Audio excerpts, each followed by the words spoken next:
The Philadelphia Eagles will win against the Washington Commanders on Sunday, Week 8 NFL. If. Question is if. What happens? That is what we are going to dive into today. Previews, predictions, thoughts, everything about this Eagles-Washington's Week 8 divisional matchup. Dabble in a little bit of that Sixers loss to the Bucks last night. Anything else you want to talk about as well? Trending in the AM right here on Philadelphia Sports Network. We're live with your thoughts, opinions, and comments in 30 seconds.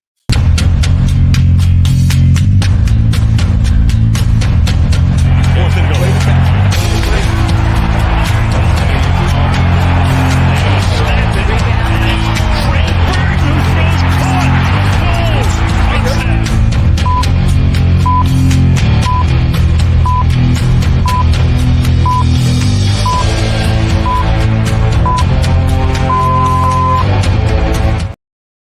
And a very good morning, everybody, and welcome to Trending in the AM, and right here on Philadelphia Sports Network, the only sports show in Philadelphia where your opinions actually matter.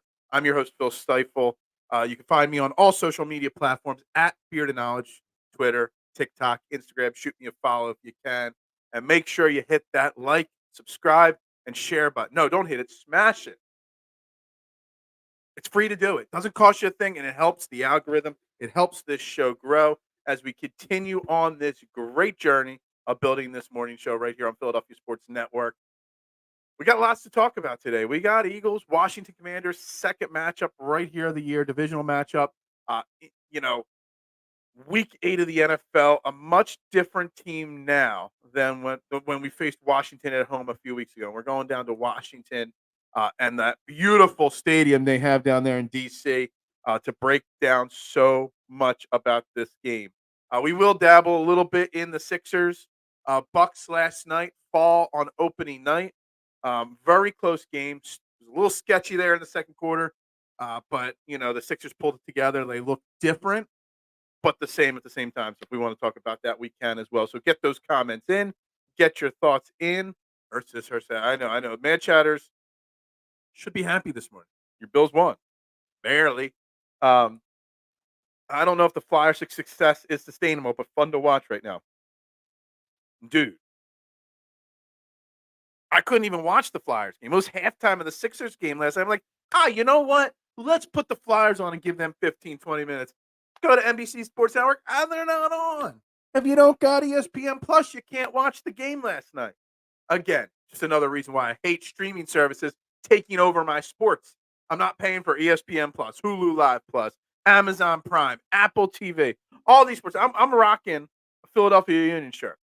Rocking it, repping them before their playoff matchup this weekend. But I haven't watched a single Union game because I ain't paying for it. Streaming services are ruining sports. I don't know if the Flyers' success is sustainable, but it is fun to see them fight and play a little hard. And I don't know if I agree with the brutal start to the Sixers season. It was an encouragingly brutal start. Lots to work on there. Birds have to stay laser focused and not look ahead of their schedule. Absolutely. And you know what? Eagles, Washington, no matter how bad Washington is or how good Philadelphia is, it is one of those division rival games that never, ever is easy. And so last time, week 4, when we faced Washington, everyone was predicting these huge blowout scores. Not me, but everybody else was like, they're going to win by 10, 15, 20 points. It's the NFC East. That rivalry there never, ever, ever never goes well. There's never those blowouts. So very, very tough matchup this week for us, in Washington. Bobby Brink, baby. All the fans know world will collide after wins. What are we going to do when we have to face Hurts? Well, we're going to find out in a very few weeks here. Did Harden play? Harden did not play. He was not allowed on the team plane. ESPN Plus stinks. Like, I'm not paying for ESPN Plus. True, ESPN Plus, I found the game on another site. I didn't even try. Like, I didn't. I bitched about it on Twitter instead. That's just what I do. I just bitch about it on social media. But I could go on for hours, and I have gone on for hours about how streaming services are ruining sports, and you got to have this site for this game, that site for another game. Dude, everybody says cut the cord on cable, man. And it's more expensive to not have cable sometimes than to have cable. You still got to pay. They jack up their internet price when you're not paying for the TV. Then you got to have 7 streaming sites. That shit's expensive, real expensive. No, it ain't that easy. And it's kind of annoying because I would have given the Flyers 20 minutes last night. Maybe they would have kept my attention for parts of the third period there, but or third quarter there of the Sixers game. But doesn't happen. All right, so let's dive into Eagles, Washington Commanders. Get those comments coming. What do the Eagles have to do to win on Sunday? And I don't just want to win. I know I just said NFC East um, explained they didn't let him on the plane. I mean, there's nothing to explain. He hasn't practiced all training camp. He's been there for like 2 days, then left for 2 more weeks. He showed up and said, "I'm ready to play." The Sixers aren't going to just let him just show up whenever he feels like and just play without practicing and be a part of the team. You got to work out. You got to get in shape. Stay back and work out at the facility with our training people. That's all it was with James Harden. What do the Eagles have to do? And I just spent so much time talking about the fact that NFC East games are never blowouts. NFC East games always have, hard fought, close games. But I still think this Eagles team is far superior to Washington. I don't even think it's up for debate. The question is, what can they do to give us a comfortable, easy win on Sunday so that we're not stressing out in overtime like we were 4 weeks ago? And you remember that 34-31, it was an overtime win.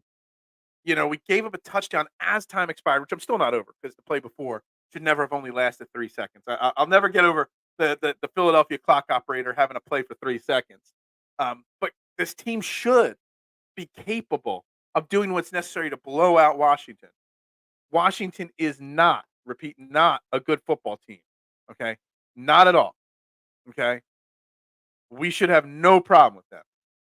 There's a few sites you can find streams for free. Yeah, there are. And I use Stream East, sometimes Dofu as well. There's plenty of ways you can do it. Why not trade them already? You got to find a trade partner. It's just not easy to trade them. You're just not going to trade them. Eagles need to do what the Giants did: put Hal on his back 5 to 6 times.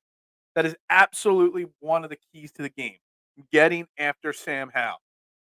We sacked him 5 times, I believe it is, in the first matchup, and it was still a close game. And I remember doing that show and saying that the Eagles needed 8, 9 sacks against Sam Howell and against Washington's offensive line.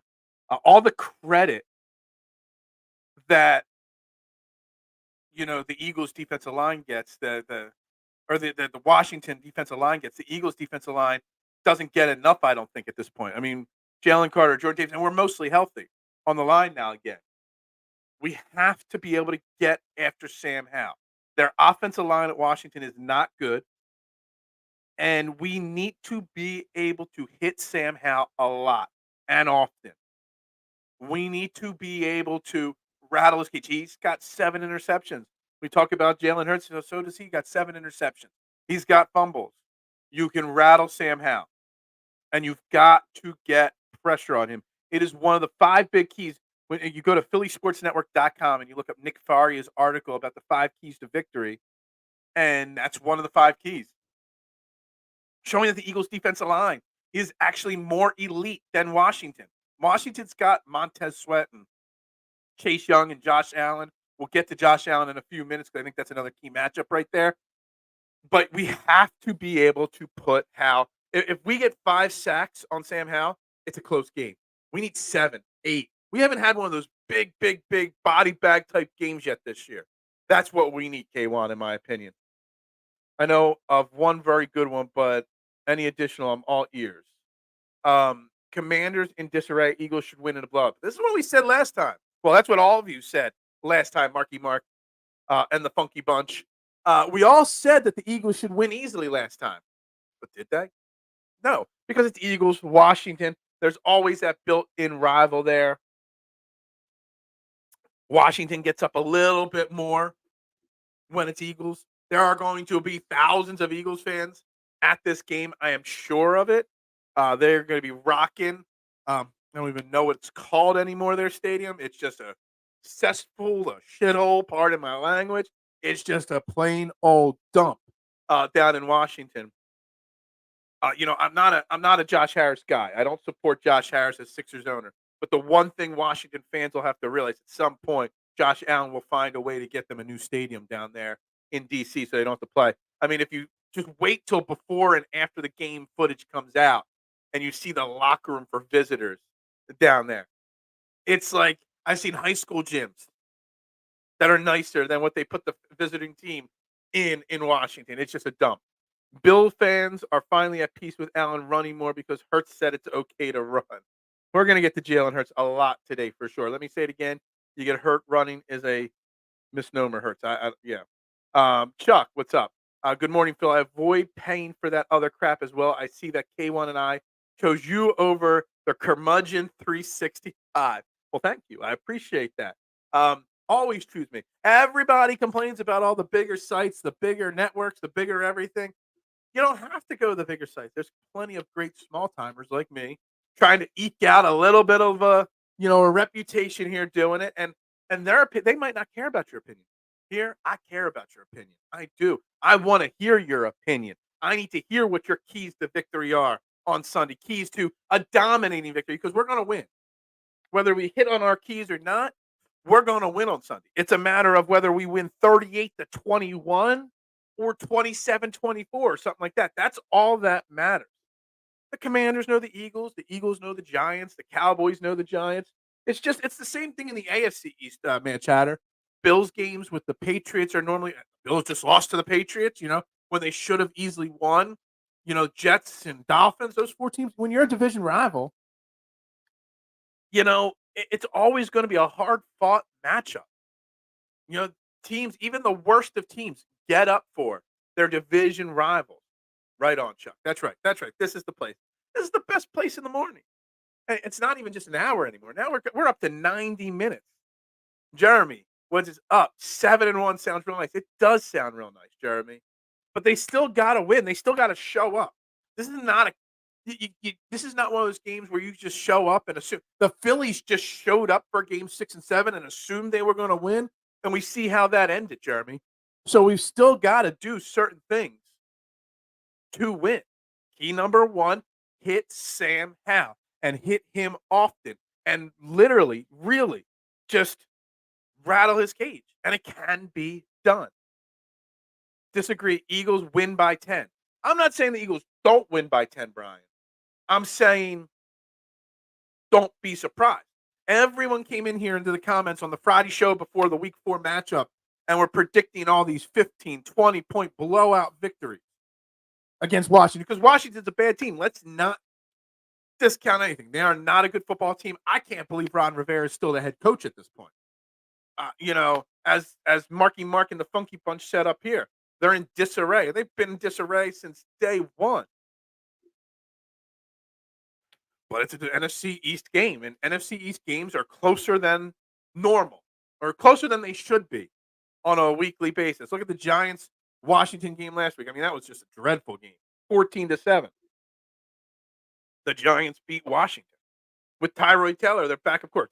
By the way, Tyrod Taylor is better than Daniel Jones. And I bet you that New York is now regretting giving Daniel Jones all that money and not just putting Tyrod Taylor in charge of that team. Eagles will win better than game 1. I'm hoping so. And I want to get into Jalen Hurts with a little bit here. Because obviously, man, Chatter's talking about the Jalen Hurts with the Josh Allen comparison with Buffalo and the running the ball and stuff like that. Should Birds sit Hurts to give that knee an extra week to heal? Mariota, no. I'm not sitting Jalen Hurts. But that's actually interesting because I read your comment right as I'm ready to transition into the Jalen Hurts discussion. Obviously, he's got a knee of some kind. But, Chuck, first and foremost, I don't think the knee injury is that serious at all because you have not seen Jalen Hurts on the injured report at all this week. And if the Eagles lie on the Eagles, if any NFL team lies on the practice report, we've seen the NFL go after the teams for lying about the injury report. So first and foremost, I don't think it's really an injury. It's more of the bumps and bruises a football player gets throughout an NFL season. It's not like he's got a sprained knee and he's just, playing through it. It's probably just a banged up knee. like a bone bruise of some kind or a slight bruise. It's minor, but but we need to be able to do. We heard. I think it was Nick Sirianni or Brian Johnson was talking about the philosophy: go up big and then run the clock out. And we've seen that for weeks now. Saw it a lot last year. We always said, why don't the Eagles keep the pressure on the ball or on the scoring and just it almost seems like they slow down after they get a big lead. Well, it's not. The philosophy is to get the lead and then just run the clock out. Well, what we need to do is be more effective running the football with our running backs. And it's a huge moment. There's a big matchup on Sunday. It's Sua Pato versus Josh Allen. Great defensive lineman for Washington. Did you notice? Like we haven't been running the football really well the last 3 weeks. Why is that? Well, I'm just gonna say that a major point of it is because Cam Jurgens has gone on IR. It's kind of interesting to see. Sua Pato has been bad at some points and good at other points, but all of a sudden, run blocking wise, our running game has fallen off a cliff. Success, not usage, success wise, since Cam Jurgens went down. And I don't think enough Eagles fans are discussing the importance of that injury. And I think this is the last week he's got to stay on IR. I think next week they can reactivate him. I'm not sure if they will because then they have to bye after that. But Cam Jurgens to our run game and our pass blocking, obviously, as well, is massive. And missing him has played a big effect. Jeff Stoutland University has got to find a way to get Sua Pato to have some wins against Josh Allen because Josh Allen can wreak havoc in our backfield against Hurts as a passer or against any of our running backs. It's something that I don't think is being discussed the last couple of weeks enough. Point is, Hurts getting big respect in Buffalo. It's a great point. It's about time someone outside of Philadelphia throws some respect his way. Cassell and Clay Harbor did a good breakdown of the commies yesterday. Their O-line is a disaster. It's astonishing that Hal is even standing. I don't remember the exact number, but I'm pretty sure Sam Howell's one of, if not the most sacked quarterback in the NFL right now. So 5 sacks seems like a lot in a game, but that's why I don't feel like 5's enough. And Cassell and Clay Harbor, I didn't see this week's episode. I've seen some of their work before. Sometimes Clay Harbor can be a little biased for or against the Eagles, but whatever. But they do good work.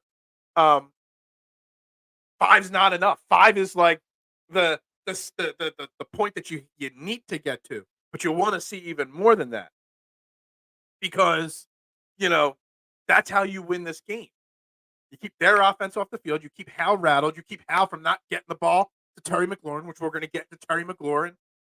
I'm sure at some point in this show. That's what you do. I have Hulu, Amazon, Apple, NFL Network, NBA package, and I don't hardly watch any of them because I work 2 jobs. Yeah, it's a mess. And it probably costs you 3. You probably have to work a second job just to pay for all that. I mean, I pay $125 a month for my internet and cable. That's it. It would cost $85 just for internet, and then I'd still have to get Hulu or YouTube TV or whatever to get my NBC Sports Philadelphia. I was thinking, how do you afford that? 2 jobs. 2 jobs. 2 jobs to afford streaming services. That's what it is. Do you think Howie's going to make another move? And if he do, what do you think he will go after? Davon, great question. And that's before I answer your question. It's going to be the first time that we see Kevin Byard on the field. He's definitely working. Obviously, there was the reports coming out in the last day or so that him and Reed Blankenship actually have a relationship from working out together in the offseason, which is great because the two of them should have a seamless transition to getting on the same page and communicating. Does he make another move? Probably. There's a lot of things that I think Howie could do. I know everybody wants Derrick Henry, and I'm not going to complain if they go get Derrick Henry. But one thing I'm going to say about Derrick Henry is Derrick Henry going to take a secondary role here or a part-time role? Dalvin Cook went to the Jets to have a chance to win a Super Bowl, and he is pissed off and causing problems in New York because he's not having a bigger role. He was supposed to take a secondary seat to Breece Hall, and he's complaining, bitch and moaning, and there was a report this morning that his agent's reaching out to see if some team wants to trade for him already. That's That's what you might run into with Derrick Henry. Maybe I'm not sure, and it'd be overkill. But I'm not going to complain if you go get Derrick Henry. Not at all. My top need right now would be a backup tackle, one that could play the right side. I don't trust Jack Driscoll. I didn't even have him. I didn't even want him making the 53-man roster this year. I know it's shocking to hear that. I need another tackle. If Lane Johnson goes down again, you need somebody that could fill in. That's my top need, in my opinion. Maybe another backup slot corner, maybe another backup safety. But Derrick Henry, I mean, another running back. That's like third or fourth on my need, but it might happen. It'll be interesting. I would not be surprised if Howie makes at least one more trade, or after the trade deadline passes and some teams cut some guys, go after the waiver wire, pick up some extra additions. Uh, Commodities is also acceptable. Tyreek Hill had an interesting take on the brotherly shove. I saw one of his quotes on it, said it was probably safer than other plays because no one builds up momentum before hitting. Yeah, look, Jeremy, great point, and I saw that as well. I put out a post 2 days ago. I actually had to mute it on Twitter because it was a clip of Brock Purdy getting concussed on a quarterback sneak, and I just quote tweeted it and said that was going to be the reason why it was going to be the poster child for banning the tush push, which it wasn't even a tush push, and no one understood what I was saying with it. Just that a quarterback got hurt running the ball up the middle, so let's ban a play that no one else can stop or run successfully. I think another quarterback got hurt last week trying to run a tush push type play, or maybe a defender did. Um, Look, we've been down this road so many times, and it's nauseating to talk about it. Nauseating, nauseating to talk about the tush push. It really, really is because it's an effective play, and people just can't stop it. It's due to spotty play calling, not the line play. Um, a little late to the show. Eagles 27-16 Washington. I like that 27 number. I do. 16, that's a weird number. I don't know. It's hard to get to 16 points. But it's a good prediction. I need to know how you're going to get there. Defense tackle in Washington wants out. They all for sale. They're never gonna trade somebody big in Washington to Philly. Although we're done with them this year, so who knows? How is online to break Derek Carr or David Carr's sack record? Dude, that was awful that year. He took so many hits that year, David Carr. Pretty much ruined any chance of a career that he could have. Probably Sidney Brown this week. Um, uh, I don't know. I don't know. It's based off of this. Will the new safety? I think Kevin Bayard starts. K1. I do. I really think Kevin Byard starts. Now, will he be out there for 100% of the snaps? I'm not sure. He's in game shape. He's been playing this year, unlike Julio Jones, who came over and hadn't really played much this year. Actually, hadn't played at all. He was a free agent. Um, he's been playing. I think Kevin Byard starts opposite of Reed Blankenship. Maybe there's certain plays that he hasn't picked up or for certain parts of the game that they pull him. But I think he starts over Sidney Brown, unfortunately. I know we all love Sidney Brown and we all want to see Sidney Brown do well. But I don't know. I don't know. Doubt even Bills would want another brother Cook. I forgot YouTube Premium cost me an extra 15 a month. Yeah, dude, I don't pay for anything, man. I can't, man. It gets too expensive. Oh, commodity. I didn't know what he was talking about. Commode. Sorry, I'm getting lost in the comments here. Absolutely right about a tackle. Stoutland U needs another graduate. Well, yeah, it's because Jack Driscoll isn't passing his tests. As part of Stoutland University, and you definitely need somebody. Lane Johnson. The odds are that his ankle is going to flare up at some point. He's going to roll it at some point, or he's going to get injured. He's going to miss another game or two. You need a better option because not only that, but Sua Peta is better when Lane Johnson's out there. When Sua Peta had Jack Driscoll next to him, Sua Peta was even worse. He was back to Sewer Peta. So you definitely, I still think, and maybe it's because I'm such a fan of the trenches and such a fan of offensive defensive line play that I live and breathe that philosophy just like the Eagles do, build from inside out. I know a lot of fans love wide receivers and running backs and high flying offenses. Me, I love the tough, hard nosed parts of the defense and offensive line there. And you can never have too much depth, and you need somebody. You need somebody there big time. That's my opinion. Bills cannot get that tush push. Hurts. It's all about leverage and leg strength. It's not just everyone says it's always about the Jalen Hurts 600-pound squats, and that's a big part of it. A big part of it is Jason Kelsey sacrificing his body every single time. A big part of it is Jeff Stoutland teaching the offensive lineman how to get leverage on the defensive line. It's all about leverage there, the tush push. Can the Birds go 2-0 and get the bye, go and get to the bye week? They got to win this week first. I don't like to look at it. See, you saying this is no, there's no offense, Davon. It's you're looking ahead. You're looking past Washington and looking to Dallas. Dallas is still a good football team, and we'll talk Dallas next week. Dallas week's always fun, but I'm not ready to look past it because we almost lost to Washington 4 weeks ago, and I don't want to do that. I am not looking past anybody. Okay, all Middle Tennessee State safety duo. Yeah, who would have thought that, right? And look, Kevin Bayard's a former Philadelphian. Lived in Philadelphia until he was like 13, 14 years old. We're bringing all the former Philly people back. OZ, DeAndre Swift, all the guys that used to come from Philly. They're all playing for their home team now. I love it. I love it. Marky Mark, Derrick Henry has no value on the Eagles team. Pass. I agree. I'm not jumping up and down saying we need to go out and get Derrick Henry. Would Derrick Henry make us a better football team? Sure he would. Do we need Derrick Henry to make us a better football team? No. If you need a power back, you got one that hasn't touched the ball since week 2. I think he's got 3 touches on the entire season in Rashad Penny. If you want to power back, and the point of Derrick Henry would be hopefully that he's such a powerful back, it would help the red zone offense. Which outside of when we're on the goal line, red zone offense has been atrocious all year. Brian Johnson still has not figured that aspect of play calling out yet.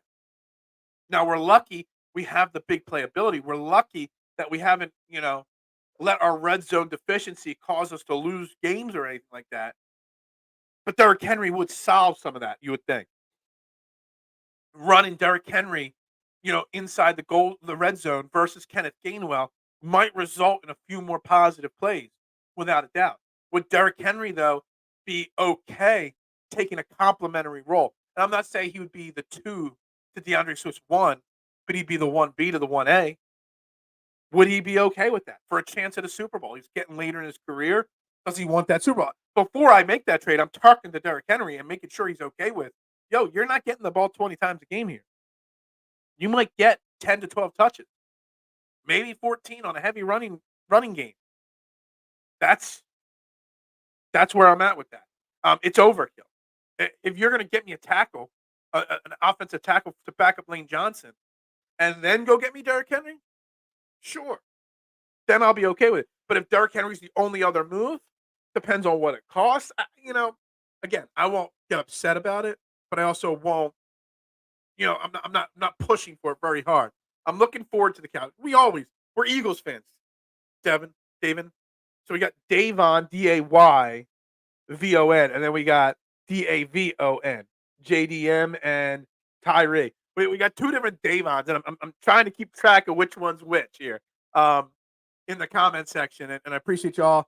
Make sure you're hitting that like button, guys. We're up to 14 likes on YouTube, only 2 on Facebook. Pound that like button. It's free to do. It helps the algorithm grow immensely. Helps bring more people into the conversation.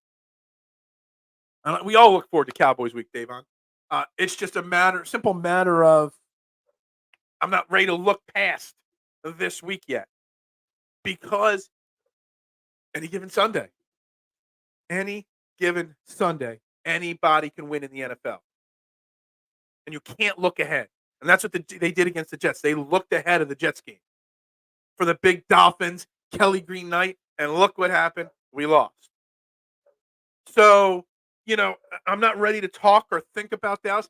Now, let me tell you something. Monday morning, when we're live at 8 a.m., we'll be recapping the game. But I normally wait till Wednesday or Thursday to start talking about the next game. On Monday, we'll be talking about Dallas without a shadow of something. I caught myself that guy. I caught myself that time, K1. Caught myself. Without a shadow of a something, We'll be talking Dallas on Monday morning, but I'm not looking ahead of it. Not yet. Freddie Defoe, what is up? When you look ahead, you lose focus on what is in front of you. Absolutely. Can't afford to look past the team that ended your undefeated streak last year. True. And almost did it again this year. Exactly. I'm not looking ahead. I know a lot of people are. I hope Nick Sirianni has got this team laser focused because Washington's a scrappy team. Great defensive line, a fantastic wide receiver, and scary Terry McLaurin. You know, they don't run the ball well, probably partly because of their offensive line. Brian Johnson. Is Antonio Gibson still even part of this offense? Whatever happened to Antonio Gibson? Antonio Gibson 2 years ago was being talked about going to be used in the same way that Christian McCaffrey is used. And ever since that comment was made, he's nothing. I don't get it. But yeah, you can't look ahead. You can lose this game if you don't stay focused. Red zone is up to 50% now and ranked 19th now. Ooh, getting better every week since struggling early. It's getting better. Yes, it is. It is. I can't read that. Yoss 22H. It is getting better, but it can still get much better. And Derrick Henry would probably make it better. Red zone is definitely improving slowly but surely. And I don't understand why. I don't understand what the problem with the red zone play calling is. I mean, you run. It always happens. It happened on the first drive last week. You run DeAndre Swift all play game long, the whole drive, and then Kenny Gainwell's first play of the game is 3rd and 8 in the red zone, and it's a run. No flow of the game from yet. Just keep it with DeAndre Swift at that point.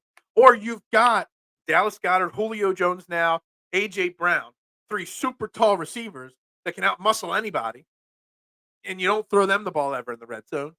I mean, how many? If you break down A.J. Brown's touchdowns in his career, red zone versus not, or at least with the Eagles, the last year and a half, I guarantee most of his touchdowns come from non-red zone targets. Just a random thought right there. And, it's because they don't target, but you would think you do target him in the red zone. He did have a couple drops in the red zone a couple weeks ago. Forget which game it was.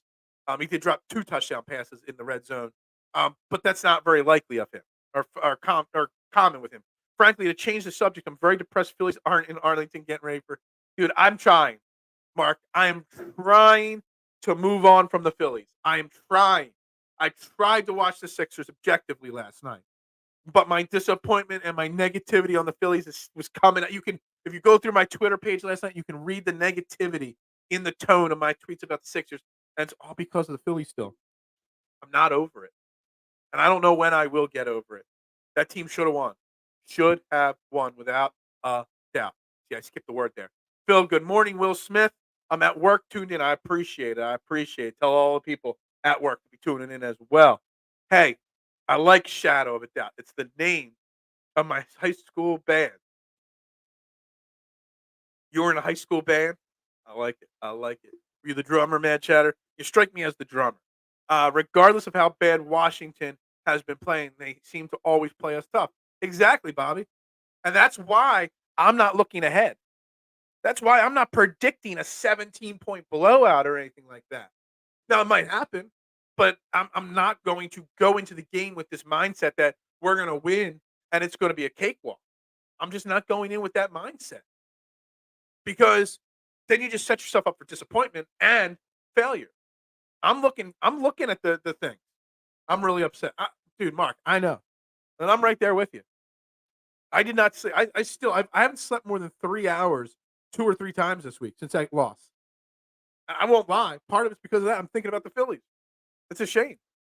I have a feeling Swift is going to have a great game Sunday. I would like to see it. I hope so. It's been a while since he's had a great game.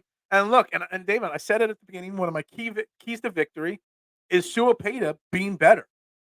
Because the running game and specifically DeAndre Swift's success has dropped off massively since Cam Jurgens has gone down. And we haven't crushed Opeta much on this show because he's been serviceable. But if you really look at the nitty gritty and the numbers, it's the only correlation outside of play calling that you can find that gives you a reason why. Look, DeAndre Swift's had rushes. He's had, again, 15, 17 rushes most games. The yards per carry are just way down. I don't think we've given enough credit to how quickly and how good Cam Jurgens became at right guard. And without him, the running game has disappeared. Sorry, that wasn't the one I was looking for. Sixers without Harden and Doc is refreshing. They need to gel a little bit, though. Yeah, there's so much to get into with last night's Sixers game. Um, the team as a whole looked better. The refs gave the game to Milwaukee there. We were up 2 with 3 minutes left. Giannis clearly traveled. And the ref's explanation to the Sixers were the ball slipped out of his hands. It wasn't a shot. Who gives a crap if the ball slips out of your hand or you shoot it when you throw the ball up in the air and then catch it? It is a travel. And they said, nah. And that resulted in a 3-point play from Dame Lillard. And they took the lead and we never got it back. They call that a travel. We got a 2-point lead in the ball. Who knows how the game plays out? Joel Embiid had to be better, though. Joel Embiid looked rusty as hell. 7 turnovers, 5 fouls. Not good enough. Way too many 3-point shots still. But I'm looking at negatives, and I'm looking at all the negatives from last night's Sixers game because of the Phillies. Still. How do we get over the Phillies? I'm still not over Super Bowl 57. Yeah, I mean, I hear you on that, Chuck. We need somebody to step up. We need the Sixers to go out and dominate. We need the Eagles to go out and dominate. We get over the Phillies by the Philadelphia Eagles, not just beating Washington, Dallas, going and beating Buffalo, KC, San Francisco, going beating the good teams. That's how we can get over. Take overs on Reddick's sack line for Sunday. Doesn't matter what it is. I don't know about Reddick per se, but I'll take the over on sacks period for the Eagles, whatever it may be. And they better hit it. Like I said, 5 sacks on week 4 game here against Washington, not good enough. And let's be honest, this is going to be like a home game. I know Philly Sports Trips is sending like 3 million buses of Eagles fans down to Washington for the game. There are going to be a lot of Eagles fans in Washington. They're going to be lubricated. It might be cold. I don't know. I don't know what the weather's like. It's going to be miserable here in Philly on Sunday. I'm assuming Washington, 2 hours down the road, isn't going to be much better. They're going to be lubricated and cold and rainy, maybe. And they're going to be loud. And it's going to be a home atmosphere for them. 19 teams have worse red zone efficiency this year than last year. I think across the board, offenses are struggling this year. Can't win an over even on a short thing. Face turquoise covering eyes. That's interesting. I wonder why this comment. I'm not fact checking you, Yas. I'm assuming you're accurate. Oh, not sleeping, man. When I don't sleep well, my sinuses get all messed up. Why have 19 teams have worse red zone efficiency? I wonder what is causing this. This is a very interesting point here, and I'm not sure what it is. I'm writing this down because I want to look this up if I get time. I got to look that one up and find out why that is. Cheaper to get a ticket there unless they got smart and jacked up their prices. Yeah, I mean, cheaper to get ticket there and just drive down 95 to the field in Washington, right? I guess it's off at 95. I'm assuming it's off at 95 somewhere. I've actually never been there. It might be cheaper to go there, but you might also have to add in a hepatitis shot after coming back from the game and from the stadium. So I don't know. The risk of getting hepatitis or some sewage dumped on you from a pipe bursting, Freddie, or pay a little bit more and just go to the link. I don't know. It could go either way. Which one you really want to go with there? Phillies have to rearrange the roster. The leadoff hitter can't bat 200. Trade a few hitters for one more starting pitcher. Mister, there's so much the Phillies need to do. And they fired, or they said they weren't bringing back. They didn't use the word fire. Their assistant pitching coach and their assistant hitting coach, but seem to be bringing everybody back elsewhere. The whole offseason, Mister, centers around one thing, and Dave Dombrowski said it yesterday. He was going to sit down with Bryce Harper. Is Bryce Harper going to stay a first baseman, or is he going to go in the right field? What happens there, then the rest of the offseason can start. Then you can decide whether you're going to give Aaron Nola money or not, what else you're going to do. I'm not happy with the fact that Taijuan Walker's already liking tweets and comments from people bad-mouthing the coach, Rob Thompson. That's a fractured locker room starting to form there. Got to find a way to get rid of him. I don't know. So, Everything, though, starts with the Bryce Harper situation. And at first, I was thinking I'm okay with putting him back in right field if that's what he wants. But then I'm like, he's actually played pretty well at first base, and it protects his arm. You put him out in right field, you risk that arm getting hurt again. So I don't know what we do there with Bryce Harper, but you let Bryce Harper decide. Basically, you give him the evidence. You're like, here's my presentation on why you should do one or the other. You pick, and then you kind of got to go. He's your leader on the team. Never seen fans take it as hard as Philly fans. Makes it surprising is how often then it happens a lot. Period. Or rallying breaking down there. The Washington Stadium. I mean, how it's not been condemned by buildings and permits or whatever it is. I don't know. It's a train wreck of a stadium. It's a dumpster fire. It literally looks like you could just light a match and the whole thing will just catch a blaze instantly. When I saw that video, was it last year or 2 years ago? A sewer pipe bursting overhead, and it just was all like leaking on people. I was like, damn, that is disgusting. Like, and then obviously the railing breaking, almost killing Jalen Hurts. Like, Josh Harris, he's a money guy. He's an image guy. He knows a new stadium and all the money he can make off a new stadium. He will have a new stadium in DC eventually.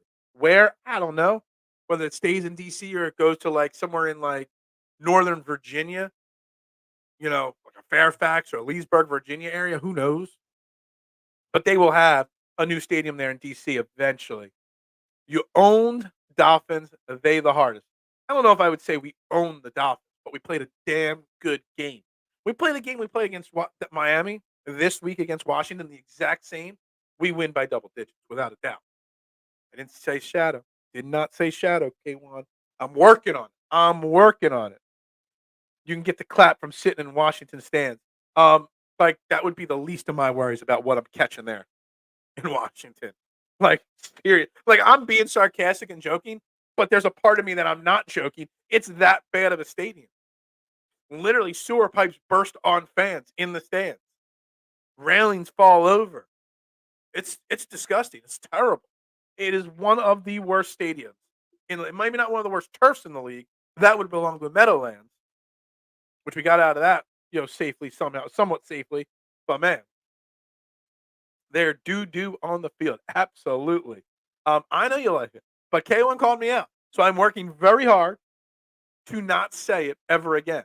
Without a doubt, I'm not going to say shadow ever again. Miami was a great game. Can there be things that need to be adjusted?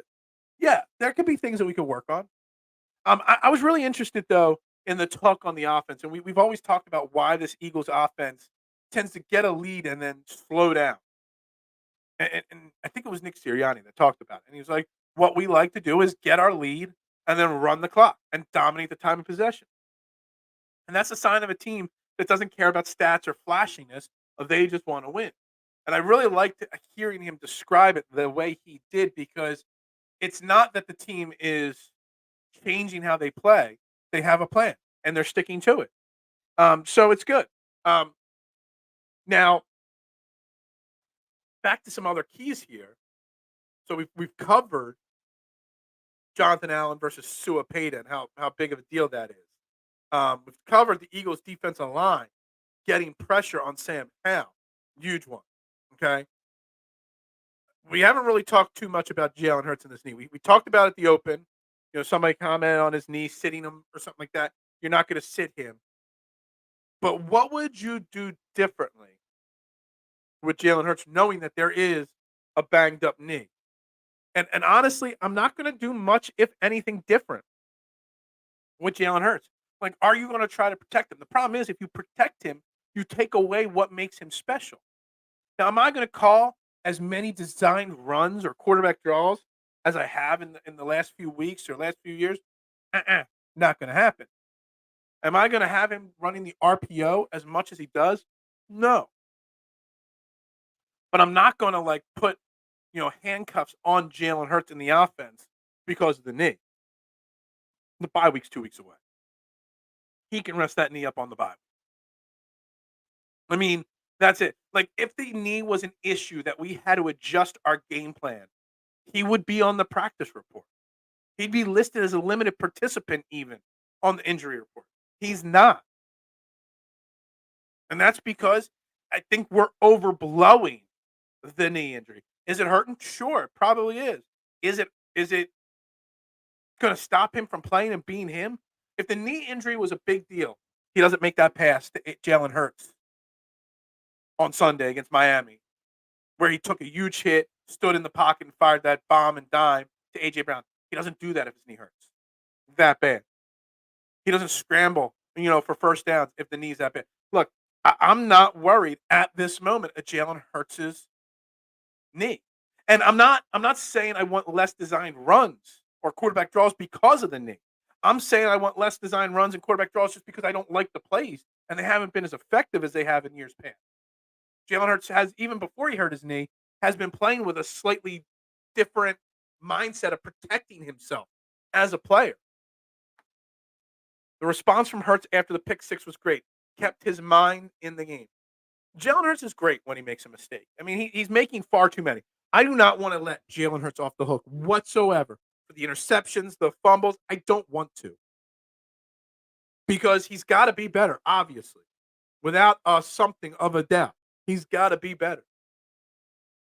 Problem is, though, or the good thing is, though, he never lets his emotions get too high or too low. It's funny, though, because I don't know if you guys saw the video, and Dave, I don't know if you saw it, but there was, Jalen was mic'd up for the Eagles Network, I believe it was, for Sunday night's game. And they put out some clips of him and Jalen Hurts, what we know as the fans. You kind of start to see a little bit of his personality, some goofiness, some joking around on the sideline. It was really refreshing to see that. And I didn't watch the whole thing yet, but I'm going to go back and rewatch more of it. It was like a 15-minute video of him mic'd up.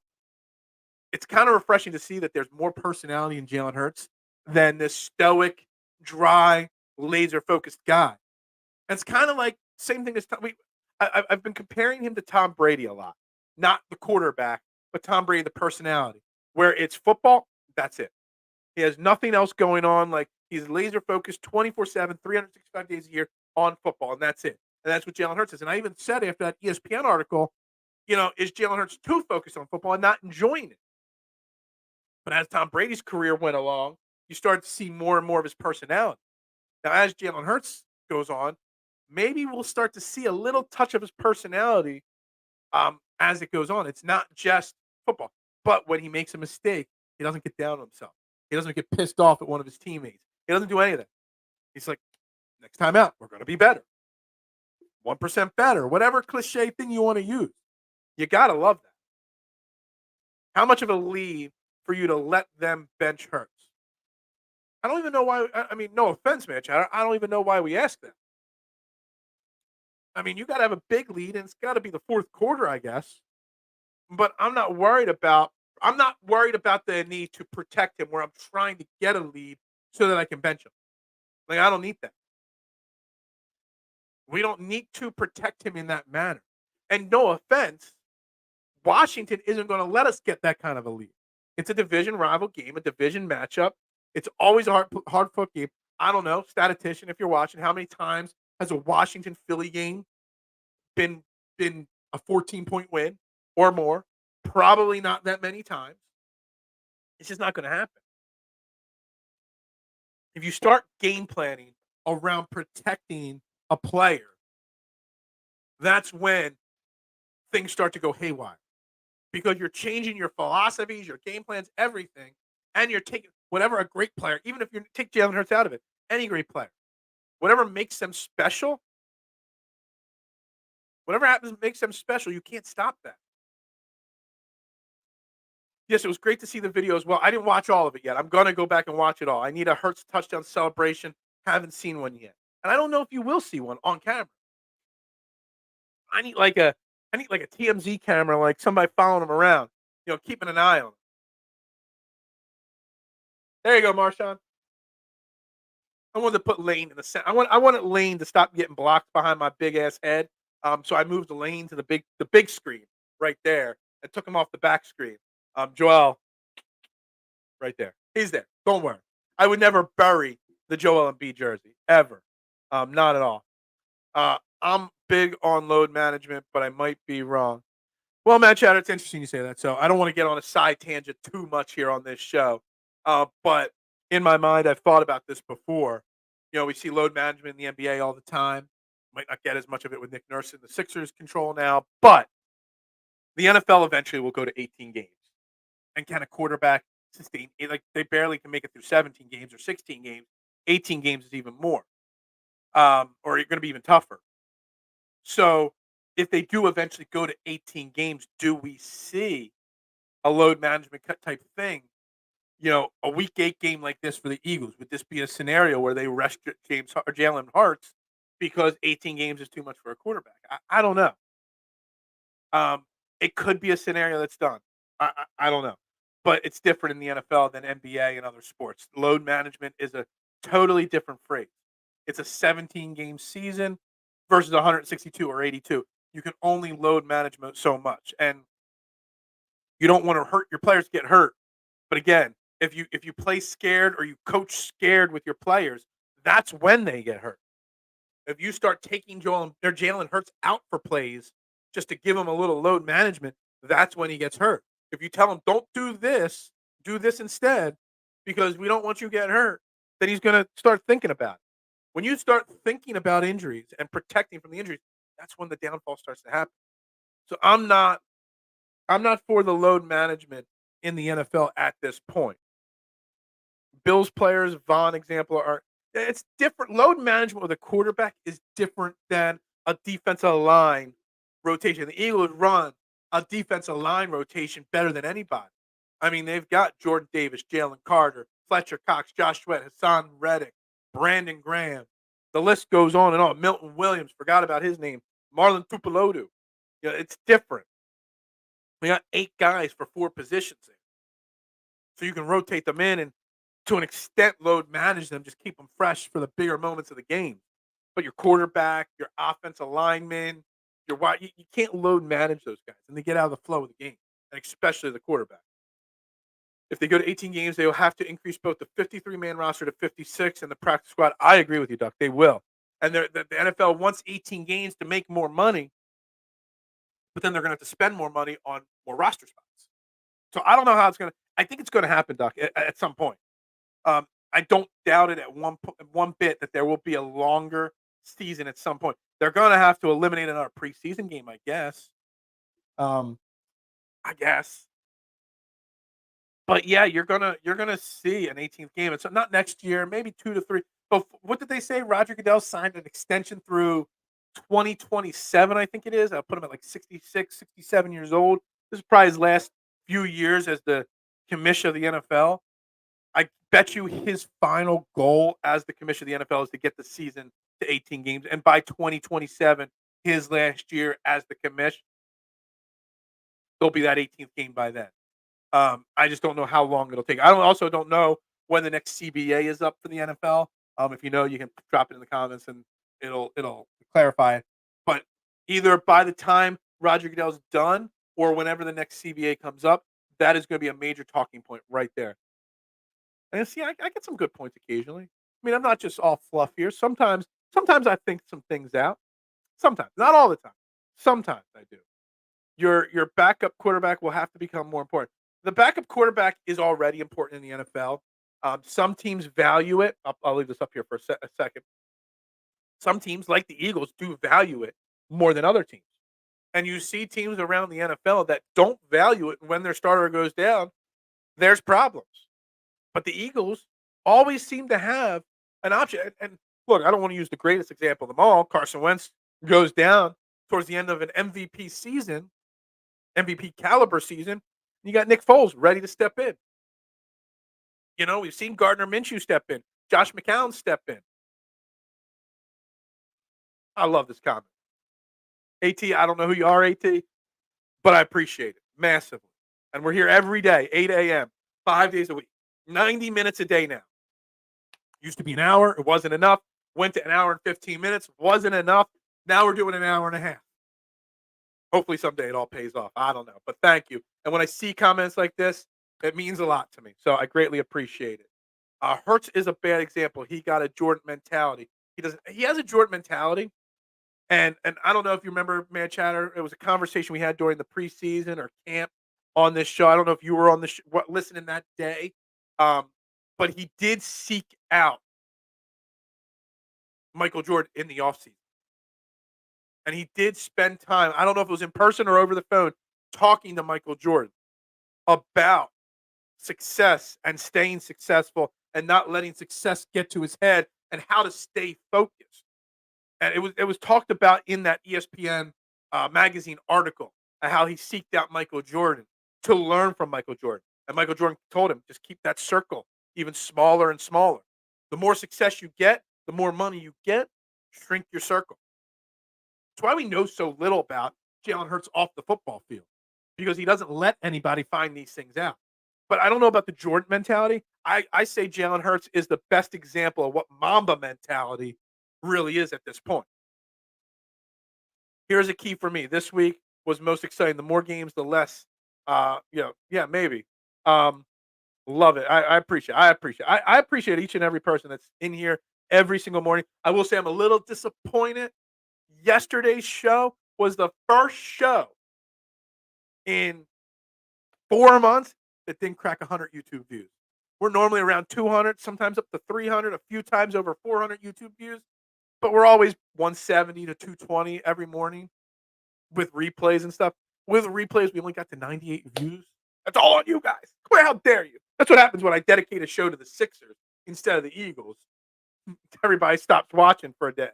Um, I'm not sure if I missed you say this because I'm at work, but what's your score prediction? I saved the score prediction for the end of the show. So if you're newer to the show, my process is I write down 4 to 5 score predictions on my sheet here before the show starts. I actually started this list 2 nights ago, coming up with ideas. And then by the end of the show, based off your comments, see, I use this show to listen to your thoughts and opinions, but I also use it to help me work through my process of finding. So I got 4. I'm down to 4 scores here on my list, and I'm leaning to one or the other. I'm not sure. I'm not sure yet what it's going to be. But at 9:28, as we get ready to wrap up, I will give you my prediction. NFL Players Association is so weak. I'm surprised the players haven't rolled over to an 18 game. Yeah, you know, it's tough because you got millionaires that fight with billionaires. And see, the thing is, like, if you strike or you do a lockout or whatnot, the billionaires are still making money on other.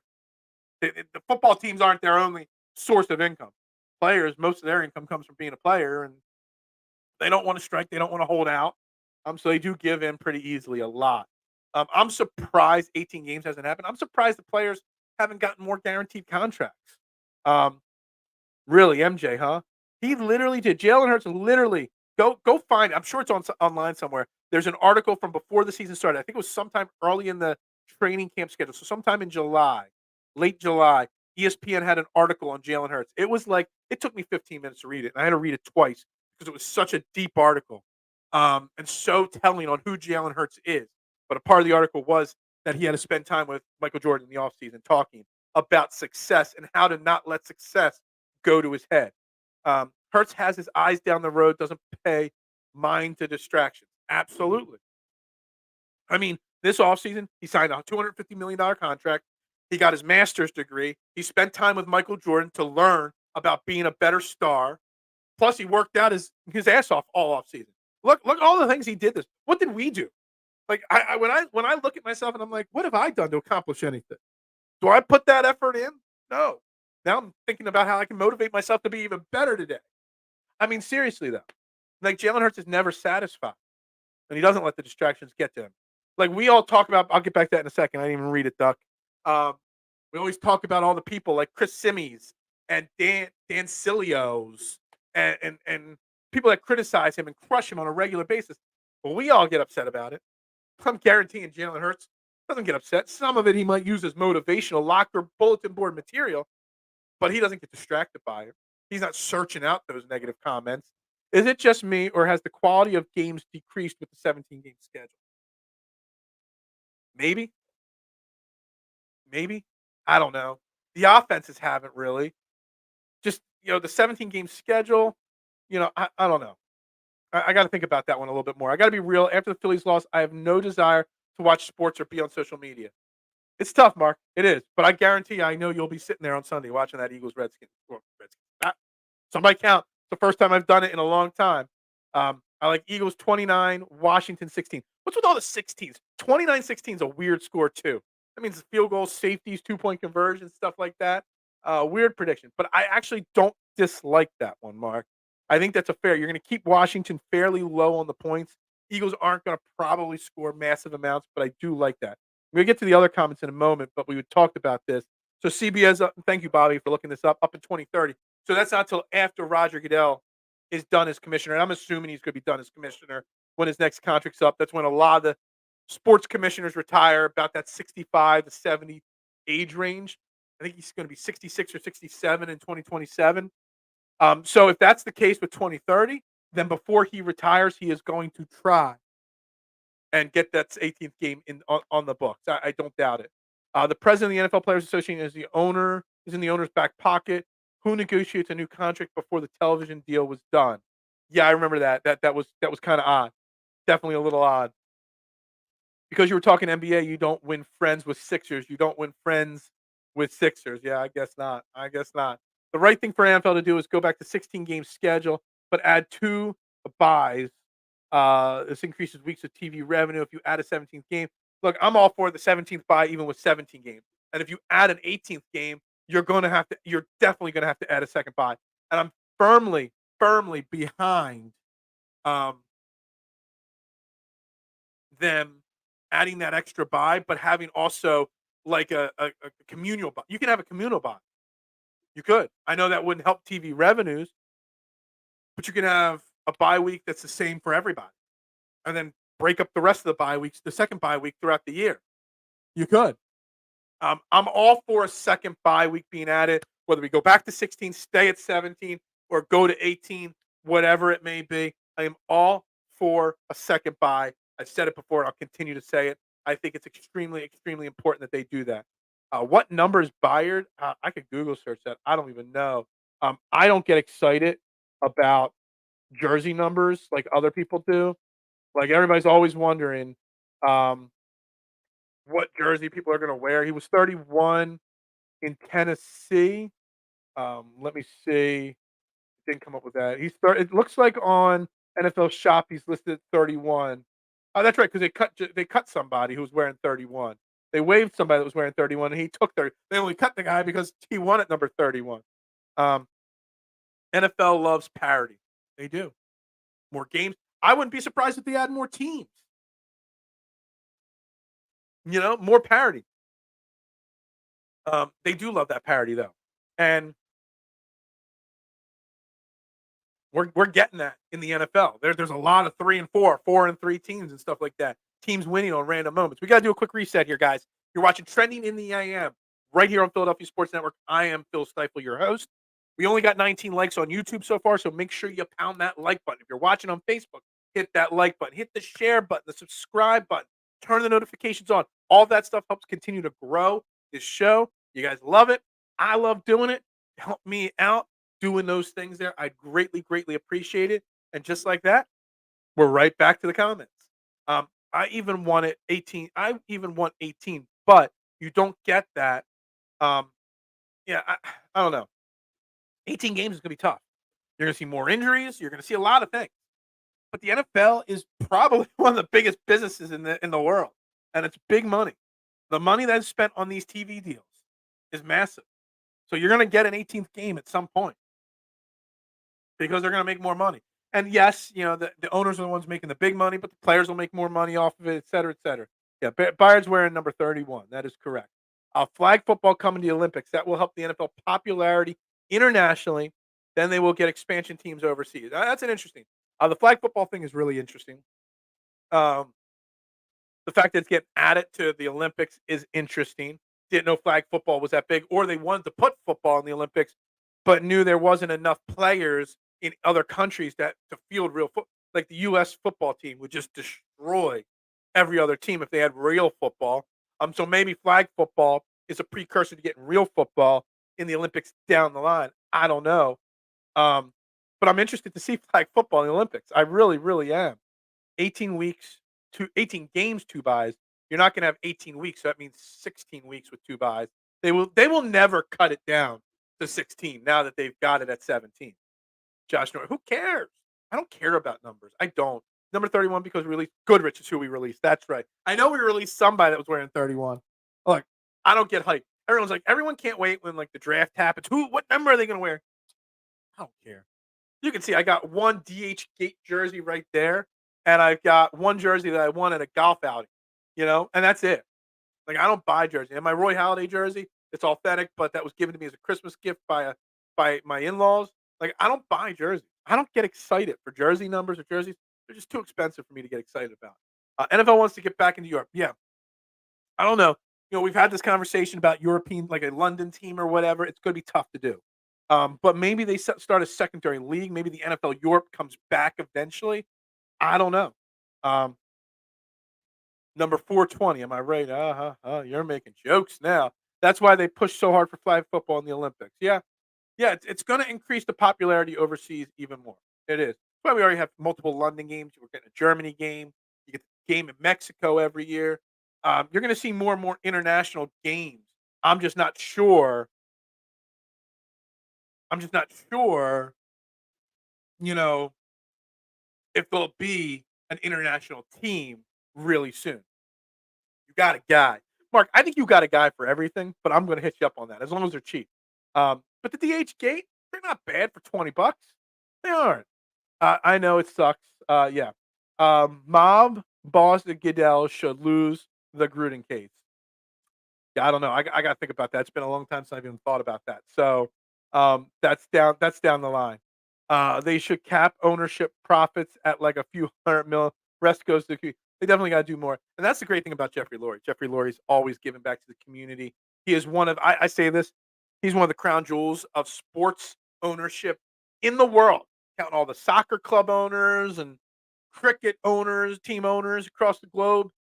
Jeffrey Lurie is a top 5 sports team owner in the world because he's just. My wife was asking me during the Sunday night football game, who's that lady, sitting next to, Jeffrey. I'm like, that's his wife. It's his second wife, because she got divorced and whatnot. And I was telling her a little bit about that. And I'm like, you didn't hear about this because Jeffrey Lurie and the Eagles organization keeps everything so professional and they're so good at what they do. Like it was not a big like if that situation you get divorced and you marry it, that could become a big deal in other cities, not in Philadelphia, because crown jewel of ownership right here in Philadelphia. What should be done and what is done are completely different. NFL and owners should pay for their own. Absolutely. I saw this breaking up on Twitter. Their conversation happened on Twitter the other day.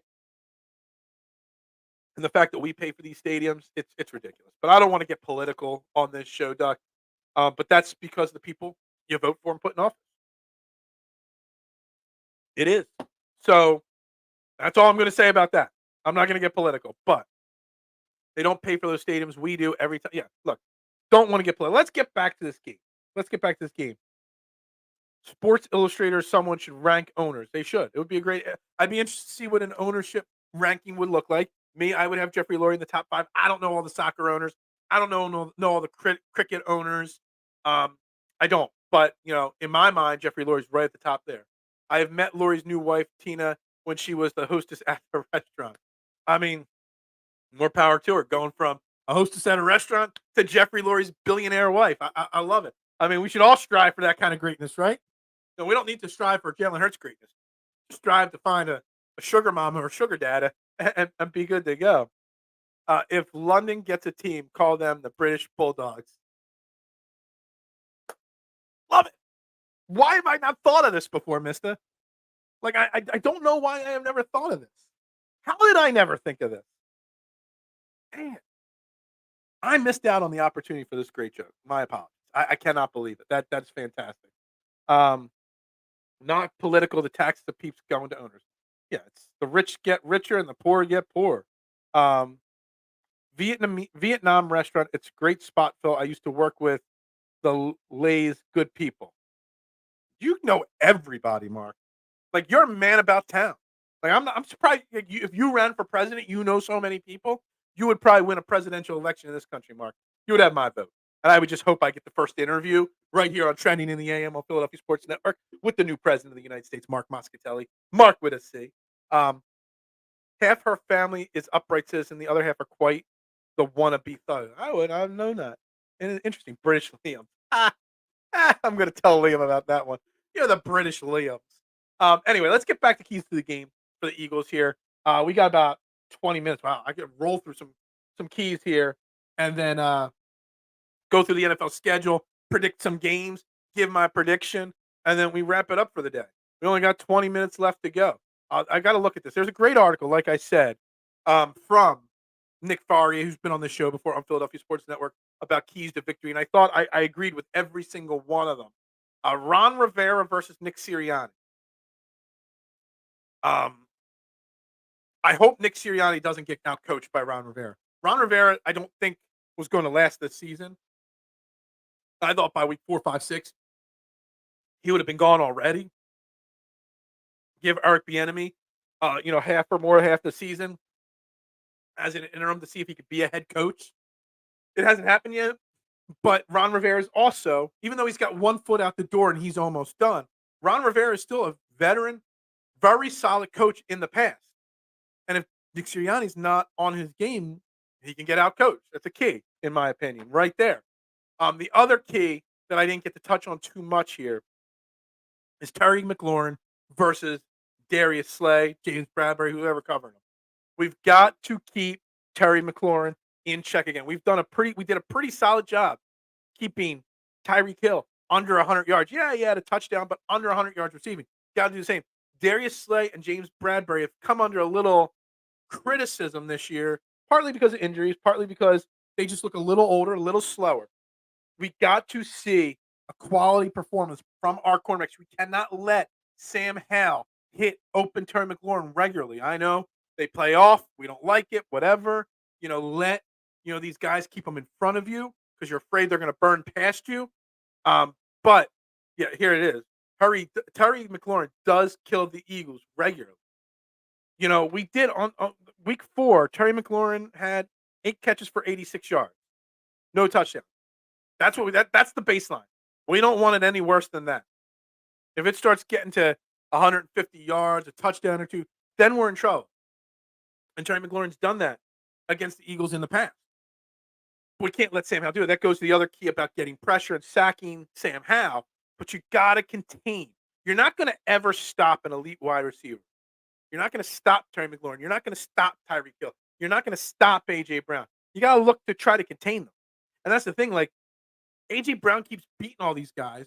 They're trying too hard to completely stop him versus just containing him and keeping him in check. If A.J. Brown gets held to 7 catches for 71 yards and no touchdowns, it sounds good on the box seat, but it's not. That's a success. And the Eagles need to do that with Terry McLaurin very, very, very well this Sunday. Paddle Boat has his prime Cam. Yeah, he did have prime Cam back then.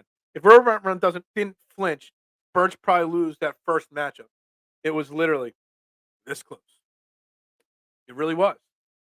So run the damn ball, play mistake-free football. It seems so easy, doesn't it? It really seems so easy, Joe. What's up, my man, Mr. Bucci? Love seeing when you comment on the show. It just sounds so easy. Run the ball. Don't turn the ball over.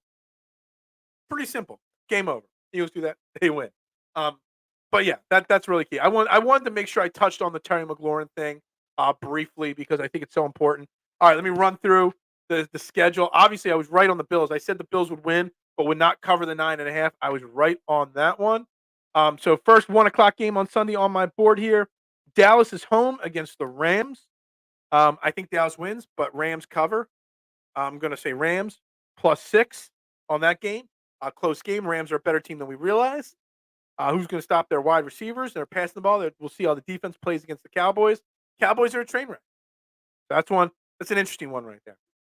Vikings visiting the Packers, division rival. Vikings coming off a big win last week, 3-4. Packers look lost. Vikings are 1.5 point favorites. I'm taking the Vikes -1.5.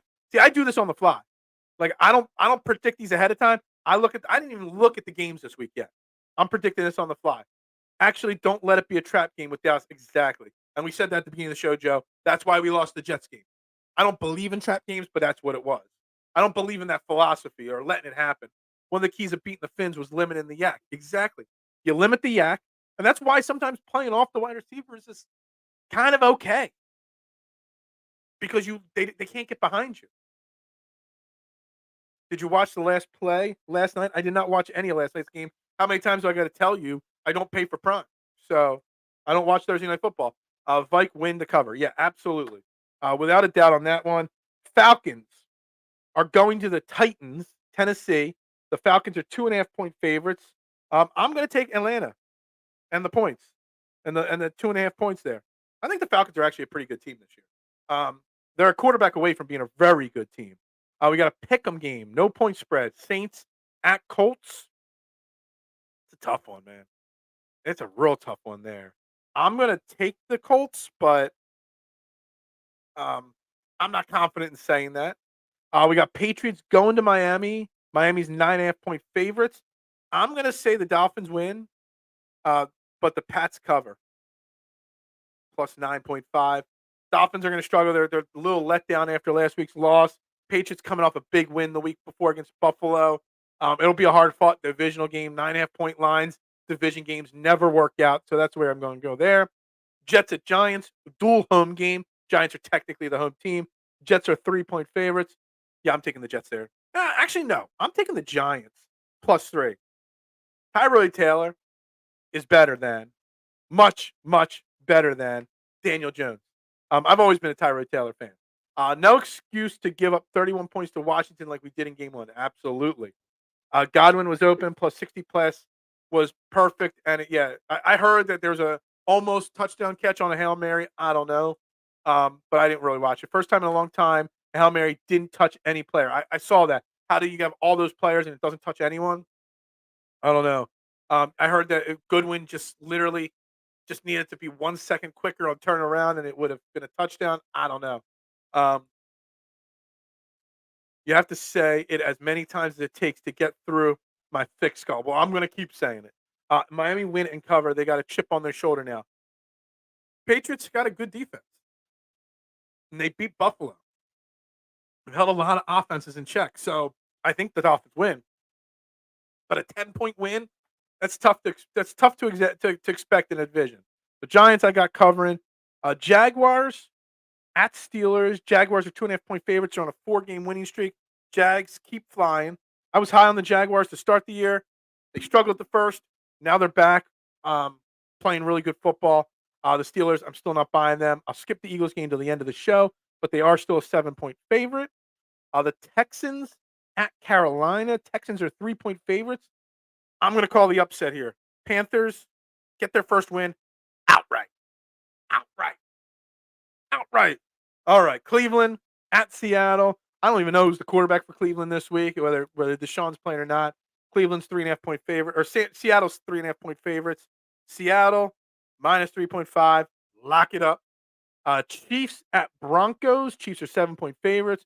Broncos won a game finally last week. Chiefs win this game. The Taylor Swifts win this game. Cover the 7 points. The lone exception for this, division rival stuff.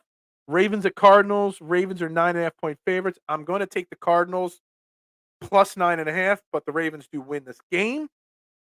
And the 49ers are hosting the Bengals. 49ers are 4-point favorites.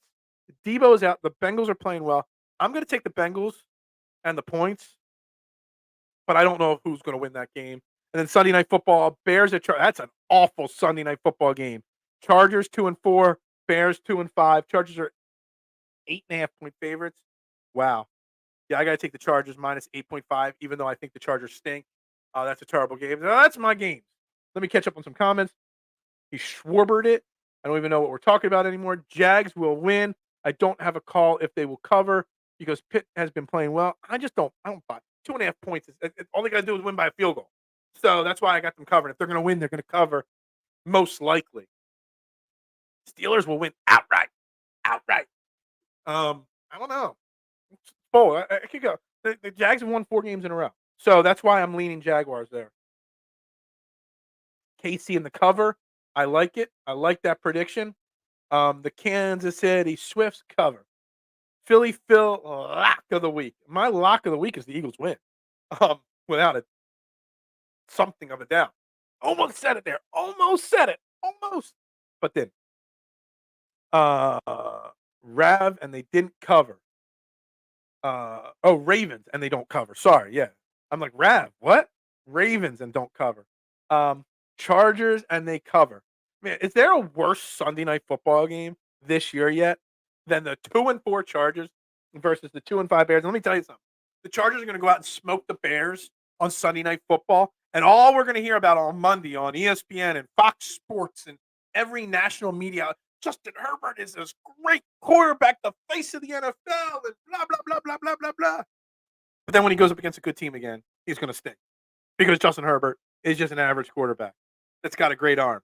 He just doesn't have it up here.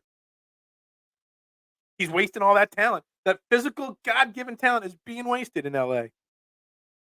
And I'm just glad that I'm right on one thing. Well, I'm right on a lot of things, actually. I just don't rub it in. Where you stand there looking and don't do anything, Schwarbering it. Gotcha. Gotcha. All right, Eagles game. Back to this other page here. All right, I wrote down 4 scores here. I'm down to 4 scores here. That Bears quarterback can pass. Dude, I got to say, I didn't get to say it. I don't even remember his name now at this point. But can you imagine being a Division II quarterback? You're a rookie. You're an undrafted free agent, and you're just thrust into game action last week. Was it against the Raiders? Could you imagine that? And you go out there and you win? And could you imagine being the Raiders and losing to a rookie Division II quarterback? A guy that did not have a single offer from a Division I college? Could you imagine that? And you go out and you win your first NFL game? That is something there. That's a great, great story. That's a Hallmark movie. That's a made-for-TV Hallmark movie waiting to happen. You know, I love it. Love it. I don't even know his name anymore. I haven't remembered it yet. Herbert might just be the fraud that they've been wanted to the face of the. Yeah, I mean, they push him as the face of the NFL. Not Jalen Hurts. Herbert, most overrated quarterback ever. I think so. Dude, Chuck, I've been saying this for a long, long, long time. And I've seen him play him in person. Because the last Eagles game I went to was Eagles-Chargers in 2021, and I watched him beat us. But I still feel like he's super overrated. Fields might have just gotten Wally pipped. Maybe. I doubt it. I doubt it. Tyson was good in playoffs. Yeah. All right, so Eagles. Got 4 scores written down here. 27-21, 31-17. 35-17, and 38-21. They were my last final 4 scores I had written down for this Eagles game. And I'm down to 2 scores. I'm down to 27-21, close, lower scoring, hard-fought game. That hits the over. I think the over is only 43.5. The weather, I'm not sure how the weather is going to play out in this game. So I'm leaning that way right now. Let me click on something here. 52, cloudy. So they're saying it's just going to be cold and cloudy. The rain should hold off for the game. So 27-21 or 38-21. That is my question. I can't decide. I'm stuck on the 21, not just because I think the Eagles will give up 21, just because I think we'll have a lead, and then I kind of feel like it'll be the typical, just like Jalen Hurts or Nick Sirianni talked about this week. We like a lead, and then we run it out, and and just hold on to the lead. We always give up a late touchdown in those kind of situations. So I don't think 21 is that big of a deal. Duck saying 32-20. Yeah, I could get behind that. I could get behind that score prediction. I really can. Phil is always a Herbert a fraud. Absolutely. I agree. Good in preseason. He's a good fantasy football stat filler. I could get behind 32 or 32-20. I can also get behind 31-20. I can get behind these scores for sure. 27-21, 31-20, 31-21. I just keep going back to this 38-21. Something in my gut says that the Eagles want to make a statement that they could blow a team out. And I don't like saying this because I just spent this whole show saying that Eagles Commanders are always close, hard-fought games. And I told everybody they were wrong 4 weeks ago when they were predicting Eagles blowouts over Washington. But for some reason, I kind of feel like even though they're 6-1, they still need to make a statement. And I'm going to say it. I think this will be the week that the Eagles offense makes a real true statement. You're going to see AJ Brown, Devontae Smith, maybe Julio Jones. You're going to see 3+ passing touchdowns. You're going to see 300+ yards passing. You're going to see DeAndre Swift with a touchdown. You're going to see touchdowns all over the place. Because I think the Eagles win 38-21. There. I just went and totally contradicted everything I just spent the last 85 minutes talking about. I am going 38-21, maybe even a pick six. I don't know. Division teams just play harder. The only reason I gave the Commanders 20 instead of 14. Yeah, I really looked at the 38-21's a blowout. I really thought about 35-17 for a little bit as well. Birds 27-17 win. That's I could see that. Sam Howell is 90% of the Commanders' offense, passing and rushing. Play the pass and keep a spy on Howell. I can't believe we have to put a spy on Sam Howell. There's no reason why Sam Howell's even a quarterback in the NFL. He's not that good. But yeah, I'm going to go 38-21. Huge blowout. Why not? Why not? I think it's a good prediction. I like it. I'm taking the Eagles in the points. I'm taking the Eagles in the points and the over. In fact, after the show, I might go put a parlay together. Eagles, points, Eagles, over, and take it that way. I might. Because I'm really, really confident in that right now. The new safety, Kevin Byard, will make a big difference. Without, this is my time. I'm going to say it right now. K1, I'm going to say it. Without a shadow of a doubt, Kevin Byard will make a difference. Will he make a big play? I don't know. But having a real, true, elite, former all-pro safety back there opposite of Reed Blankenship will make Darius Slay's job easier and James Bradbury's job easier. And whoever's in the slot. Because Brandon Robbie's the only one that seems to be out. I don't know who's going to play in the slot. I don't think it matters at this point. Hal will become the new Cousins. Good number, but crappy win-lose percentage. So, no. This is Duck. You're a little off here, okay? Justin Herbert became the new Kirk Cousins. Sam Howell will become the new Justin Herbert. How about we phrase it like that? Keith, Sam Howell's better than you think. There's a chance. Look, I don't see it yet. But he did ball out against us in week 4, and I get that. I think that was more us than him. That's me just being hyped on my Eagles team. Pretty good. 32-17. Do you like the way I went with that? And Keith, again, I'm not disregarding your comment here. I don't know. What have you seen that made outside of when he went off against the Eagles? I mean, are you watching Washington games? Because they put up 7 against the Giants last week. The Giants are dreadful. Okay. The Giants scored 14 points and were able to win last week. That's not a sign of a good quarterback. That can't do that. I'd be more concerned if Taylor Heineke, like the fact, isn't he the backup in Atlanta? He's the backup somewhere. Heineke. At least he had a little of that flair, the dramatic, that height, he had a little bit of that Minshew mania in him, Heineke. I'm surprised they moved on from him. I would have continued going with him until you drafted a real, like they drafted Sam Howell, was in like second or third round, but yeah, I don't know. I don't know. I'd be more concerned with Heineke. Heineke would, the Washington might have another win this year. If the Eagles week 4 game came down to the wire like it did in week 4 with Heineke at quarterback instead of Sam Howell, I think we lose. Oh, snap. Phil said shadow. I said it. One time this show. That's it. We're going to wrap it up right there, guys. Trending in the AM on Philadelphia Sports Network. Monday through Friday. 90 minutes a day. Every day. And the only way I continue doing this, if you hit that like button, that follow button, that subscribe button, share this out, tell a friend, tell somebody. If you're at Wawa, tap on the shoulder and the guy in front of you and say, yo, check this show out. The best Philadelphia sports talk. You're sitting in the parking lot Wawa and you hear WIP on the car radio next to you. Tell them to roll the window down and don't say, do you have any Grey Poupon? Say, yo, plug in your phone, turn on Trending in the AM. Who wins, offense or defense? The Eagles' offense is going to be fire this week. I think so. Because I still feel like the Eagles' offense, even at 6-1, needs to prove a point, and they are. They're going to do it this week. Kevin Byard is from West Philadelphia, born and raised. Cats from West Philadelphia are jokesters.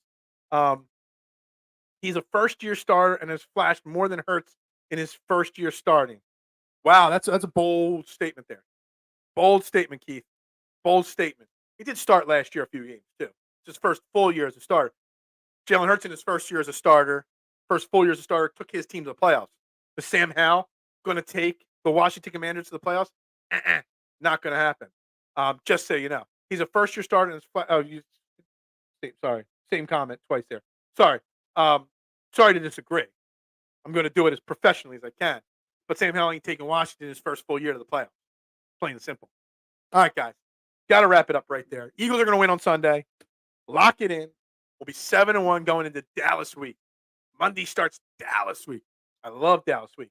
Got to wrap it up, though. Trending in the AM right here on Philadelphia Sports Network. Like, share, subscribe, follow. Follow me on all social media platforms at Bearded Knowledge. Drop those super chats. Come see me at the pizza shop. I'll be there all night today, all day and night tomorrow. Information on my pizza shop scrolls along the bottom of the screen. Everybody have a great day. Everybody have a fantastic weekend. Halloween is next week. I don't really care. I hate Halloween. Everybody have a great day. Trending in the AM on Philadelphia Sports Network. I'm Phil Stiefel. Go Birds!